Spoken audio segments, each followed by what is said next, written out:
Welcome back to Horrors Worldwide. Today I'm going to explain a horror film called Frankenstein, released in 1931. Spoilers ahead! Watch out and stay safe. The film opens with some mourning people and priests during a funeral service around a gravesite. Behind the cemetery fence, a brilliant medical scientist, Dr. Henry Frankenstein, and his assistant, Fritz, eagerly watch the proceedings. They are there to steal the newly buried fresh male corpse for an experiment that Henry is conducting on the secrets of life. After the cemetery is vacated and the grave is filled in by a gravedigger, they creep in and dig up the body, buried a few moments before. Henry pats the coffin with his ear close to it and says, "He's just resting, waiting for a new life to come." They haul the heavy coffin back with them on a cart to their lab. On the way back, they stop at another dead body and try to steal its brain. But due to the mishandling of the body, it falls on the ground and damages. When they realize the head and the brains of the body are severely damaged, they decide to steal a brain from the medical college. Fritz peers through the windows of the college and watches the professor describing the difference between two brains in front of them. One is the normal brain, and the other, the brain of the man who was mentally unstable during his life. After the class concludes and the students are dismissed, Fritz stumbles in and grabs the normal brain and begins to rush out of the classroom, but he accidentally drops it when startled by the loud sound of a gong.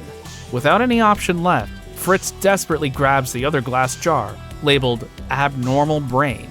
We then meet Victor and Henry's fiancée, Elizabeth, who is worried that Henry hasn't written to her in a few weeks, claiming that his experiments are more important than anything else, including her. To help Elizabeth, Victor suggests going to see Dr. Waldman, Henry's former professor. However, Waldman is not up to date on Henry's morbid research and crazy experiments on life. Elizabeth begs Dr. Waldman to join them to visit Henry's lab in the watchtower, where the mad experiments are taking place, and he reluctantly agrees. In the lab, Dr. Henry Frankenstein has assembled a person's body by stitching together parts of the various corpses stolen from graves. The incomplete, lifeless creation is roofed and stretched out in his laboratory on a table. He has constructed machinery that will take the electrical power from a lightning storm and input the electricity into the lifeless body through electrodes on the neck.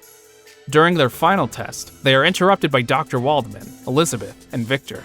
Angry Henry won't let them inside as he doesn't want to be distracted, but when Elizabeth begs for shelter from outside, Henry opens the door. He leads them up to his ultra-secret laboratory, locks the door behind them, and forcefully orders them to sit down. To his old teacher, Henry explains how he has made discoveries beyond ultraviolet rays that were earlier taught to him by Waldman at the university. With startled eyes, they witness the bizarre experiment in horror. Henry and Fritz roll down a blanket covering the dead body. Lightning flashes, sparks, and electric arcs jump from machine to machine, and it jolts life into the inanimate monster strapped to the table. Finally, the immense platform table is then lowered back down into the laboratory.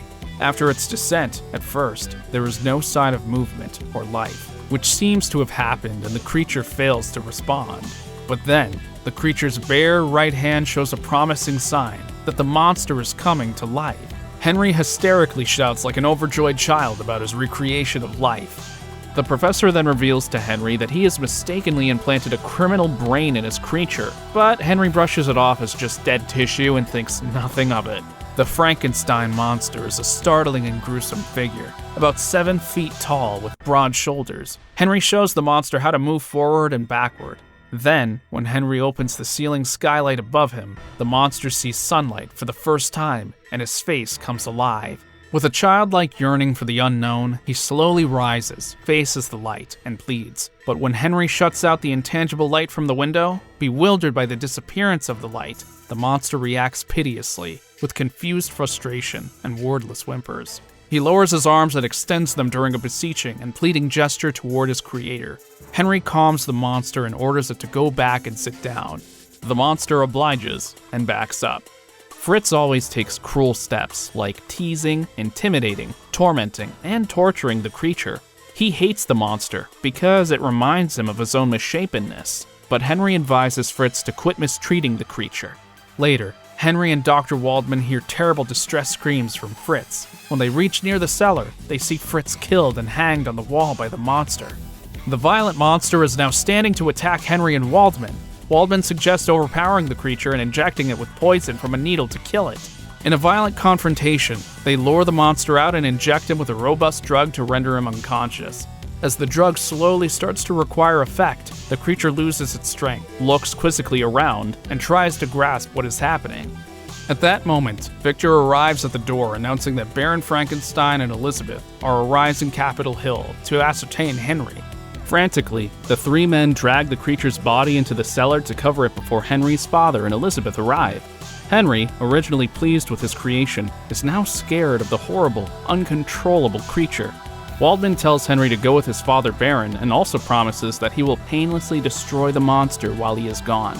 Henry is very unhappy with the results of his experiments, hence, reluctantly abandons the monster with Waldman to destroy.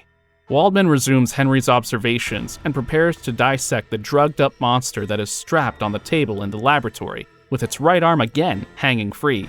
As the doctor listens to the monster's heartbeat before the operation, the monster awakens and slowly raises his arm behind Waldman's back, grabs his neck, and strangles him to death by breaking his neck.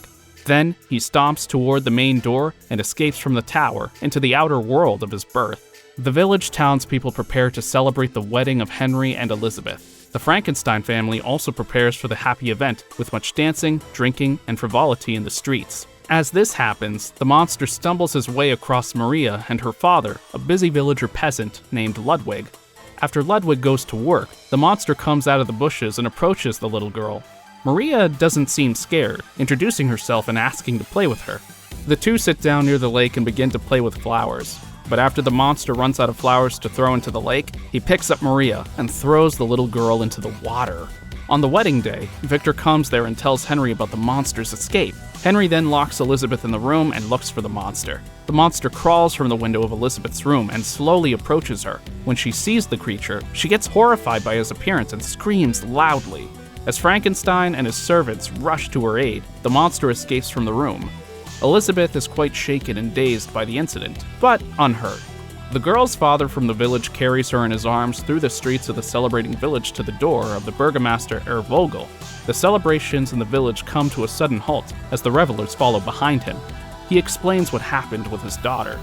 The townspeople are driven by fear, indignation, and hate to hunt down the creature and destroy the outcast. In the pursuit of the monster, Henry finds himself reunited and face-to-face with the monster. The monster ignores the fire in his torch and starts to strangle him before knocking him out unconscious. The mob is led to an old windmill, where the monster throws the corpse of Henry off the deck and onto one of the blades of the windmill. The mob burns the mill down with the monster still in it. He is crushed by a falling beam in the mill tower and pinned down. After the scene of mob violence, the villagers carry critically injured Henry to home as the windmill goes up in flames. At his home, Henry recovers from his injuries with Elizabeth at his side and nursing him back to health.